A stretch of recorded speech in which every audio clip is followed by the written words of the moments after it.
It's about 4 in the morning. I woke up pretty early today. There's something heavy on my mind. I keep saying I will look up a flight to go visit a friend going to Nashville, Tennessee. I've been getting caught up in other things and haven't managed to look it up. So that's the first thing I'm doing today. A really good friend, old bandmate of mine, the guitarist that you'll hear if you listen to the intro and outro of any of the vlogs. I really love what he does. He's incredible. Eric, I'm on my way. I'm looking it up now. Flights are looking good too, so I'm gonna book this for probably somewhere around the end of the month, and I'll be seeing you soon.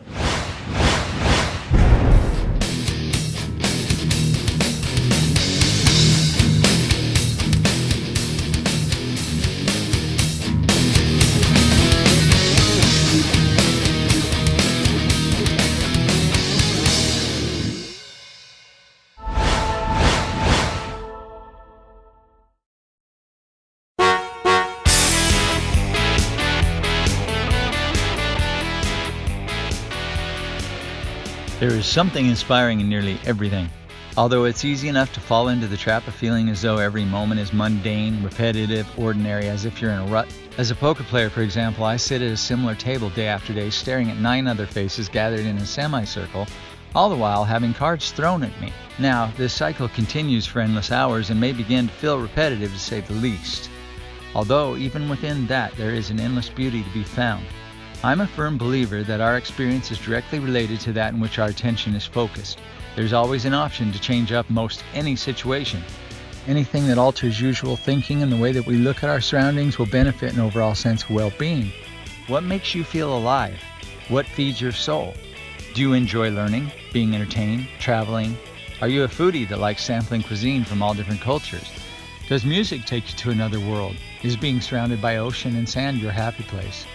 It's all at our fingertips if and when we reach for it. Changing small details of the day and keeping your eyes peeled and wandering like a child are surprisingly inspiring to the mind, body, and spirit. I aspire to adjust the usual ever so slightly any way I can, switching up the normal route to work or listening to different music, so to speak. Maybe booking travel somewhere you've been wanting to visit. Maybe you start taking those first baby steps towards a goal that has been sitting dormant. I say life is too short to sit back and watch it drift by. While waiting for some future event to come about, take mini staycations within your own town. Look at something up close that usually goes unexplored.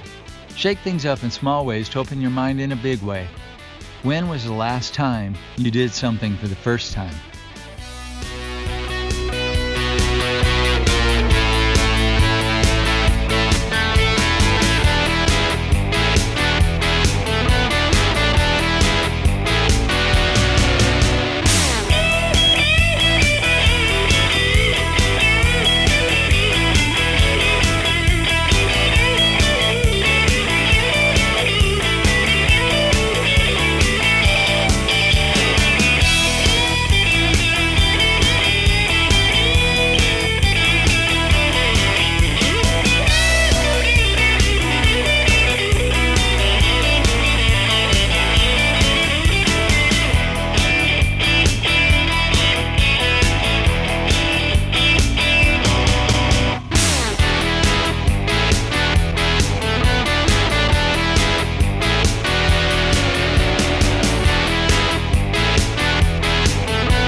I'm at a table of players who do not like folding pre-flop. I raised to $10 under the gun with pocket 9s. This time everyone actually folds to the big blind on my direct right. He throws in 1 red chip and says, "Call." Dealer says $3 more. Even though my 2 red chips are sitting right in front of him, he says, "Oh, I thought it was only 7. He quickly reaches out to grab his $5 chip back and in the process flips over his cards. 4 of clubs and 2 of hearts. The dealer calls over the floor. The floor explains that his $7 must stay in the pot. He can either fold or call. He turns his cards back face down and he says, "Fine, I call." The flop comes down 3 of diamonds, 6 of hearts, 8 of diamonds, giving him a gut shot. He checks, and I bet 15, partially to be a smartass, and because I figure he's folding to pretty much any bet anyway. To my surprise, he calls. The turn is a 7 of clubs. I bet 25 for all the same reasons I bet on the flop, and he calls again. The river is a 10 of spades. He checks, and I say, I don't even know what to do here. If I bet, will you call? And he mucks his hand. He looks at me, shrugs his shoulders, and he says, gift.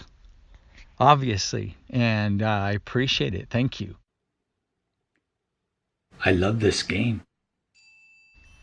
In this next hand, there are 3 limpers to us in the small blind with ace-queen offsuit. But this could go either way. Sometimes I'll raise here, sometimes I don't. At this particular table against these specific players, I decide to just call along, and the big blind checks behind. The flop is a 6 of diamonds, 7 of hearts, queen of clubs. I bet 7 into the $10 pot. The big blind and the first limper fold. A middle position player calls, and late position now raises to 20. This is a limped pot, so ranges are wide open. One of the pros for raising pre-flop, by the way. But we do have top. I call. The middle position also calls. The turn is the king of hearts. Action checks to the flop raiser, and he bets 35.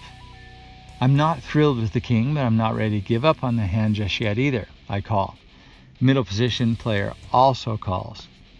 Now I'm thinking we're beginning to enter the second best hand territory, and I'm priming to let this one go to any significant betting on the river. Until the ace of clubs hits the river. Now I won't be going anywhere.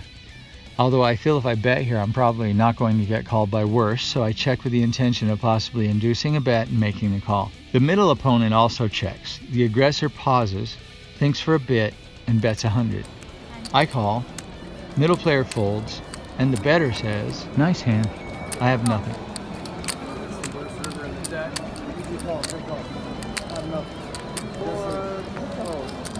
So we're from the deck. I had the king. I was going to raise the turn, but I was kind of pocket control. A few of my Swedish friends and huge hockey fans have jumped on flights via Sweden and Thailand for the love of poker and to see the first inaugural games of the Vegas Knights.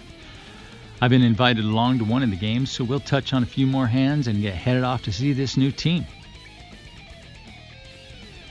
Be careful what you wish for, you just might get it. In this hand, there's a button straddle for $5. There's one limper to me in late position. I raise to 22 with queen jack of hearts. The girl on the button defends her straddle, calling my raise.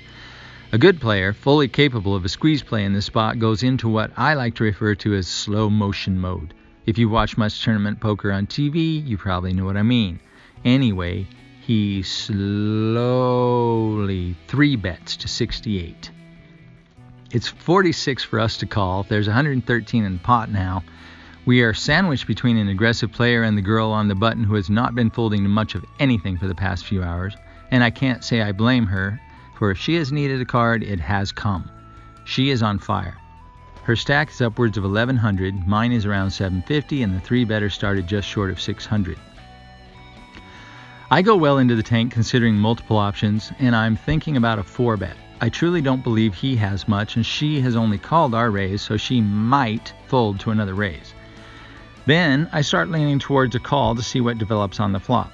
All the while, there's a nagging voice urging me to just let this one go. I finally give in and fold painfully, because my gut instinct feels that the flop is going to be strong for our hand, and it sure was. The flop came down 10 of diamonds, 8 of diamonds, 9 of clubs. We flopped the absolute nut straight. I felt sick inside. The 3-better bets out 135, and she calls. I'm getting dizzier by the second. The turn is a 4 of clubs, bringing a second flush draw possibility. The original aggressor now has less than a pot-sized bet left in his stack, thinks for a few seconds, and announces all in. She doesn't think for too long before announcing, call. Yeah, I may shed a tear or two. The river is another 4 spades. He turns over queen jack offsuit, so we would have been chopping this pot regardless. I feel somewhat of a sense of relief. But wait, she turns over pocket 10s for the river boat and would have owned both of our stacks in entirety if I would have just stayed to see the flop. What's the saying? A penny saved is a penny earned? How about saving an entire stack?